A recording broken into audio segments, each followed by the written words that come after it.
obviously patient is aged, and these elderly patients, once they land up in TAP failure 6, 7 years or 8 years down the line, surgery usually is not a solution for these patients. So we are thinking of TAB and how to do it. Now once we plan, this is very important. We have to have a coronary risk plane and a neo-skirt plane, which clearly should be apparent to us, and we should exactly know that what are these planes. And then the STJs and SOBs, their widths are very, very important, and VTCs or VTAs, whatever we call the valve to artery ratio or valve to coronary ratio.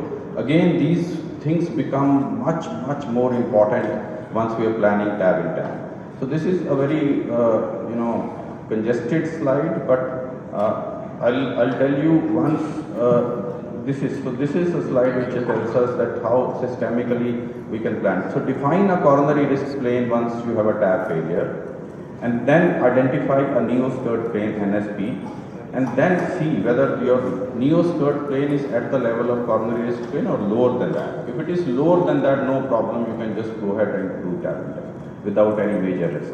If it is at the level of coronaries or higher than the coronary risk plane, you may face lots of issues and problems, and it can be really dangerous. So, but then look at the STJs. Now, if STJs are not narrow, they are very wide, then again not a big issue.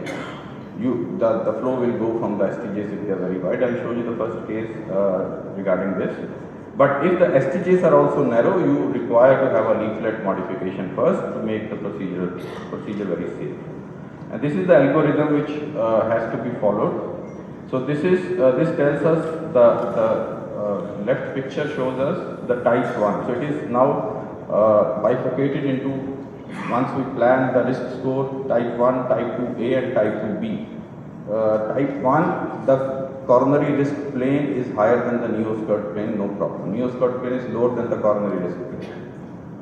Type 2A, it is at the level or higher, but STJs are wider. Type 2B, STJs are smaller, narrow, and NSP is at the level or higher than the coronary risk plane. So 2B is an issue where absolute necessity or requirement of leaflet modification is required first. And look of all these issues which has been talked about, either basilica, unicorn or shortcut, we have to have a leaflet modification to escape from the coronary occlusion, to answer all these questions. Now, this is simply said, but once we start calculating from the CT analysis, it's very, very tricky. It's not that easy. So this is a redo TAB app coming from, as I mentioned, Dr. Vinayak Kapoor. So this is very handy, very comforting for us, and this is a prototype of a cardiologist who has to plan a TAB in TAB next day. So it is very conflicting. It's like a conundrum. It's not easy. Lot of things. And this is our perception towards you, Vinny. So as in Mahabharata, there was a lot of dilemma for Arjuna. So he was conflicted. So we are also conflicted once we are planning TAB and TAB. So your app, I've tried to Photoshop your face on Krishna's face. So your perception for you is like Krishna, you are solving our problems. So cardiologist planning TAB and TAB is Arjuna who's in dilemma, but then Dr. Vinny Bapat solving the dilemma with his app much more easily. And we feel much relaxed and coming out of all these jinxes and dilemmas. So how to use this app? This I'm going to talk about with case reports, with live cases. What is a redo TAB app? A clinical decision support tool developed by Dr. Papa, and then purpose of the app is a valve selection, risk assessment and procedural planning. And key features are valve-in-valve planning, coronary obstruction risk prediction, 3D anatomical understanding, step-by-step guidance, and case-based learning. It's very easy to use, evidence-based, time-saving, improves confidence in decision-making. Actually, I tell you, now we are getting, I got 2-3 valves or 30 valve failures in Tavr. My cases came back, and it's not easy. You're looking for somebody to talk about. we do share our issues with on WhatsApp with lots of operators, but I think now this app is in front of us. So I'll show you a case. So this case, I did Tavr many years back, not exactly, but 2020. And then after that, patient had infective endocarditis, and because of that, he had a valve failure, prosthetic valve failure. So this is the initial index procedure, 2021 it was done. Bicuspid valve, very calcified, and look at the perimeters. We have given a valve of Medtronic valve 34. So this was the initial index procedure. Now this is again very important. We should know the CT of that index procedure. That gives us a lot of parameters to define whether we are going to be safe to plan a TAV in TAV. So fortunately, I only did the previous procedure. And now the patient has come because of infective endocarditis, severe aortic regurgitation, heart failure, and not again, the surgery is not being planned. So I'm showing you this normal CT, pre-mensio, which makes the things very confused. Okay, fine, it gives us a coronary height ratio, coronary heights, everything, but then the valve was 34. Now, the 34 Medtronic valve, the narrowest point is 24. You know, the waist is 24. So where we plan even a balloon mounted valve, it cannot be more than 24.5 because it's going to get fixed at that point.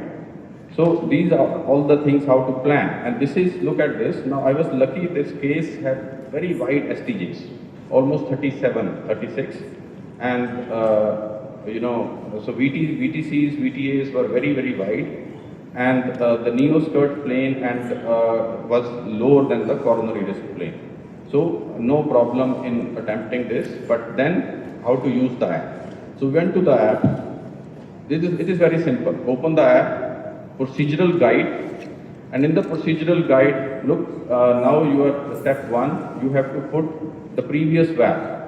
So previous valve we entered evolute R, which was 34. We have given the details to that, and it gives you all, you know, the length of the neoskirt and waist and everything about total height of the valve, everything it gives you there and then.